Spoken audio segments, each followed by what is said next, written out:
كتاب الله للأرواح نور. Allah subhanahu wa ta'ala yana cewa wa'ashiruhunna bil ma'ruf. Zamantakewa, zaman aure yana buƙatan fahimtar juna, yana buƙatan mu'amala mai kyau, yana buƙatan tausaya ma juna.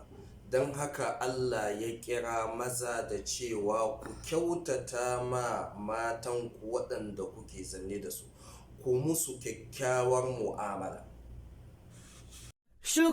من يشتكي السقم الذي أعيا الفؤاد وأجهدا من يشتكي السقم الذي أعيا الفؤاد وأجهدا فالذكر يشفي سقمه يحيي النفوس مجددا فالذكر يشفي